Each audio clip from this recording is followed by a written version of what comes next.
বিশ্বকাপে এখন পর্যন্ত আমরা দুইটা ম্যাচ দেখে ফেলেছি। South Africa versus Mexico, South Korea versus চেকিয়া। বিশেষ করে সাউথ আফ্রিকা ভার্সেস মেক্সিকোর ম্যাচ জাস্ট দুর্দান্ত কিছু মুহূর্ত ছিল। 2-0 গোলে জয় পেয়েছে মেক্সিকো। গোল ব্যবধানটা 4-0 হতে পারতো, তারও বেশি হতে পারতো।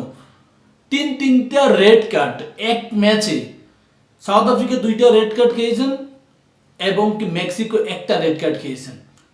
ম্যাচটা টান উত্তেজনা, মনে হচ্ছিল যে সাউথ আফ্রিকা 1-2টা গোল করতে পারবে, কিন্তু রেড কার্ড খাওয়ার পরে একেবারে ভেঙে পড়েছে সাউথ আফ্রিকা, কোনো গোল করতে পারে নাই। কিন্তু মেক্সিকোর জন্য হতাশাজনক, 4-0 বা 3-0 ম্যাচটা জিততে পারতো মেক্সিকো। এদিকে সাউথ কোরিয়া ভার্সেস চেকিয়ার ম্যাচটা 2-1 গোলে জয় পেয়েছে সাউথ কোরিয়া। চেকিয়া শুরুতে 1-0 এগিয়ে গিয়েছিল, কিন্তু শেষ দিকে সাউথ কোরিয়ার কামব্যাক 2-1 ম্যাচটা শেষ পর্যন্ত নিজেদের নামের পাশে জয়, 3 পয়েন্ট নিয়ে গেল।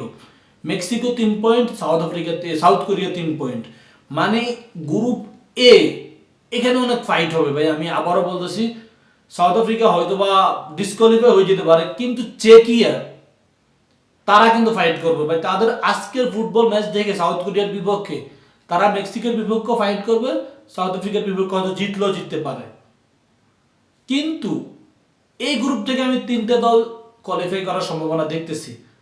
1 হয়তো গ্রুপ চ্যাম্পিয়ন হবে মেক্সিকো, 2 সাউথ কোরিয়া, 3 নম্বরে হয়তো বা চেকিয়া থাকতে পারে।